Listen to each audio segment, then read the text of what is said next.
All right, episode 11, I think. Yeah. Keep trying to dodge the bright light that's like right there. You know, atheists are not, they're not gonna understand this because deep down, this reality seems entirely too good to be true.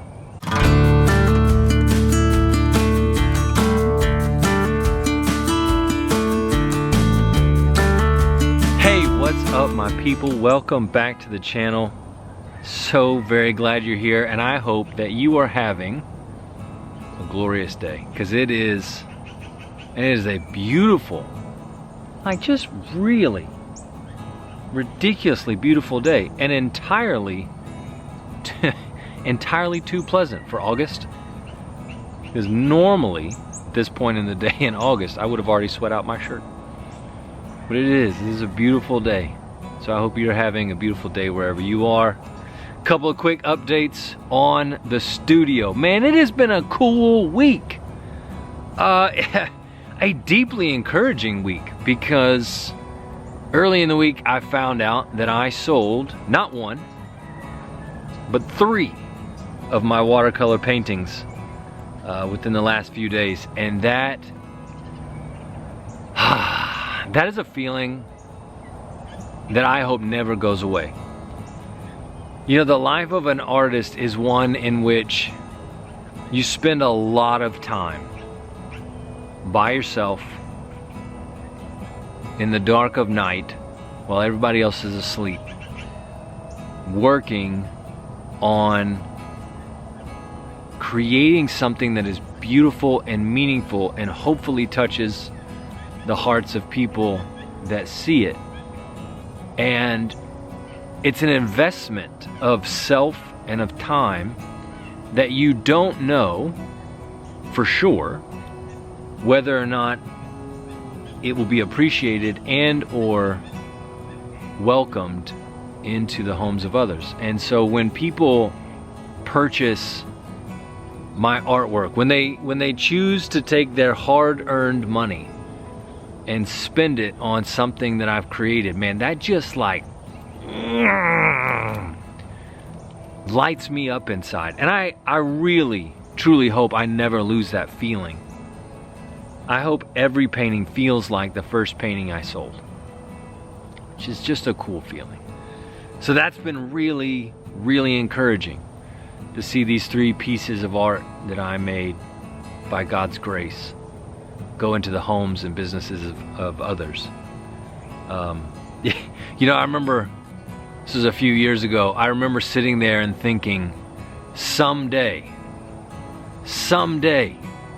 I am going to have clients that aren't my mother and aren't my mother-in-law. Not that I'm not thankful. Believe me, I am thankful.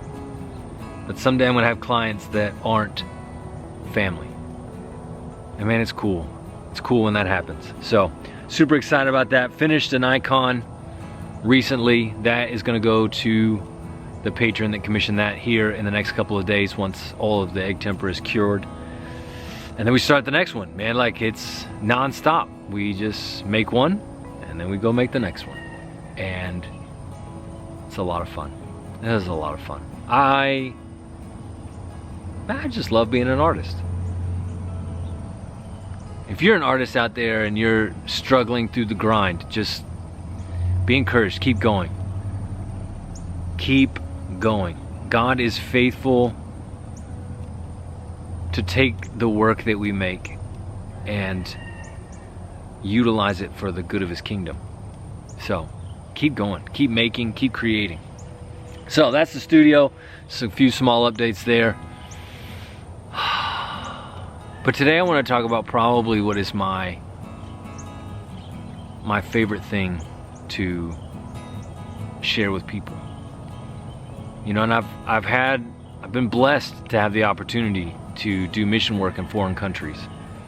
And of all the things that I've ever been able to share with people that don't know the Christian faith, this is probably the thing I care most about, or I enjoy sharing the most. And that's simply like, why do I love Jesus? What is it about the Lord that moves my heart in ways that nothing else ever can or ever will? And really, the answer to the question of why do I love Jesus is pretty simple. I love Jesus because when I was at my worst, when I did the worst that I could do, when my sins were the greatest, He loved me anyways, enough to die for me and for you. When I was at my worst, He was at my best, and He rescued me. You know, maybe this is a silly metaphor, maybe not. I don't care. It's my favorite. I love it. I love boxing movies. Man, I don't think I would have ever guessed that. Boxing movies are great. I love boxing movies. But that for me is probably one of my favorite metaphors for the love of Christ. See, like, imagine for a minute that you have been selected to enter into a prize fight with the greatest of all boxers. Choose whoever you want to put in that category. Ali, Tyson. I'm running out of names. But imagine you're about to fight the toughest of the tough. I mean, just one punch and you are toast. And you're walking into the arena. And you know you're about to step into a fight that you have no chance of winning. Like, I mean, zero chance. You're gonna be doing good to stay standing after about 5 seconds. And you're walking up the steps. They're bending the ropes to let you in. And then all of a sudden another guy steps up, gloves on, and says, I'll take your place. I'm gonna do this, don't you worry about it. You get to reap all the benefits. If I win, you get all the benefits. You get everything good that comes from victory. But I'm gonna do it for you. I'm gonna step in and I'm gonna take on this fight. And with great relief, you step to the corner and you watch this man enter the ring. And the bell dings. And you're ready to, like, watch this epic human being throw, you know, the best punches with the most accurate strategy. And you look across the way and there's just the ugliest, meanest, nastiest boxer you've ever seen. And his gloves are up and he's ready to start swinging. And the guy who takes your place steps into the middle of the ring. And right as this nasty, awful boxer rears back to throw his hardest punch, you watch as the guy who took your place drops his hands. And he lets that guy punch him square in the jaw. Knocks him right out. And then he gets back up. And you're thinking, okay, you know, it's early. Maybe this is some kind of strange strategy, going at it a different way. And the hateful boxer on the other side, you know, he kind of shocked, but he puts his gloves back up, jab, jab, pow, hits him right in the stomach, and just proceeds for 12 rounds to beat the absolute dog mess out of this guy who takes your place. And you realize that that ought to be you. You're supposed to be in that ring, taking those shots to the face. And for 12 rounds, you just watch this guy get pummeled until the last moments before the final bell rings, that this awful boxer punches your guy so hard that his head spins, he falls flat on his face, and from all intents and purposes, you look and it's over, man. He is out, cold, gone, done, not getting back up, maybe ever. Now I realize that this analogy falls short a little bit because yes, Christ does actually die. It's not pretend. It doesn't look like he died. He died. but for the sake of the metaphor, hang with me. So the guy gets knocked out, and everything seems like it's over. And the ref is calling 1, 2, and right before he throws the 10, the guy who took your place gets back up. He gets back up. He looks at you and he says, I got you. And he turns and he looks at this other hateful boxer guy and just stares him down. And this evil, heinous person who has been just brutalizing the guy who took your place, he puts his gloves down and he walks out of the ring. Because there's nothing left. There's nothing else that he can do that's going to take your guy out. Like everything he tried has been defeated because the guy won't stay down. Right there in the middle of the ring, he resurrects and stares the enemy square in the eye. And the enemy knows, I can't win. I can't win because no matter how many times, no matter what I do, no matter how bad it is, he's going to get back up. So the guy walks out. And it's over. And your guy takes the victory. And they come in with the belt. It's, champion. And he just looks at you. And he waves. Come on, come on. And he invites you into the middle of the ring where the victory is happening. Everybody's cheering. Everybody's shocked and amazed. And he hands you the belt. And he lifts you up on his shoulder. And he offers you the victory.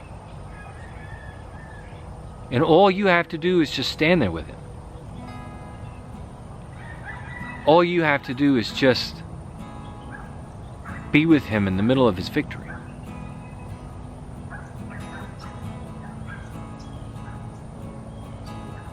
That's why I love Jesus. Because nothing I could have done, nothing I could do, would have brought about any kind of victory against evil. And I know this because I've tried. I've tried to do all the things. Say all the right prayers, do all the right things, bend the knee at the right time. I've tried all of it. And there's a lot of fancy theological terms for talking about what Christ did on the cross. And you have things like penal substitutionary atonement and Christus Victor, and these other forms of trying to explain what it is that Christ did.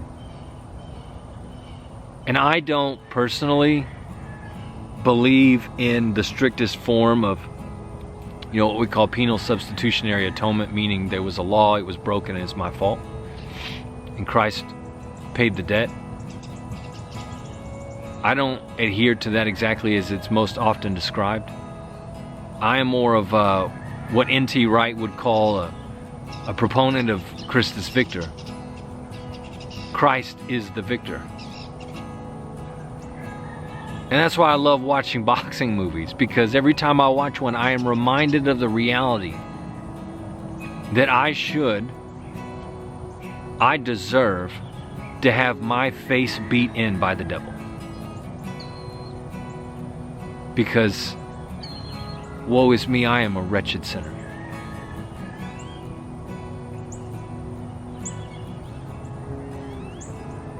But instead, Christ gets in the ring. And he lets the devil do his absolute worst. I really don't think, and I'm no historian and maybe I'm wrong, but I really don't think there is a worse suffering than Roman execution on the cross. And he takes it. When he does not have to, he takes it. And then when evil has done its absolute worst, God raises Christ from the dead. And the devil has to walk away because there's nothing left. There's nothing else that the devil could have done to Christ. And he just gets back up, resurrects from the grave. And he offers me the victory. He offers us the victory. He lets us participate in the celebration of his victory over death. I love Jesus because he loved me enough to suffer that much for the chance that I would say yes to his way of life and to do life with him.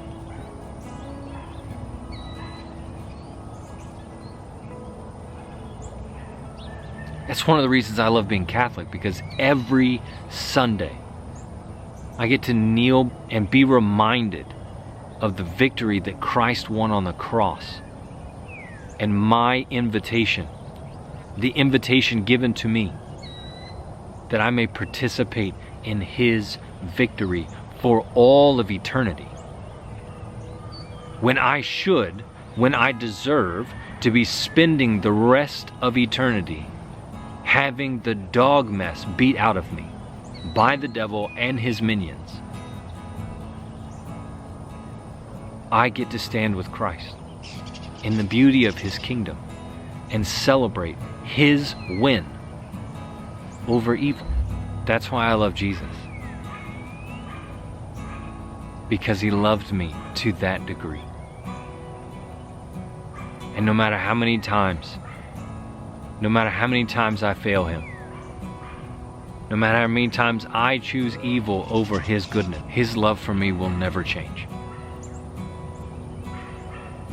And when I repent, he welcomes me back to the center of the ring, to be with him and to celebrate with him the victory over death. It is a good day. It is a good day. I hope wherever you are in your journey today, that reality of the love of Christ encourages you to press in. Repent if you need to. And celebrate his victory over death and his invitation of love to you. It was a great day. I hope you have a great rest of your day. Until I see you next time, keep climbing.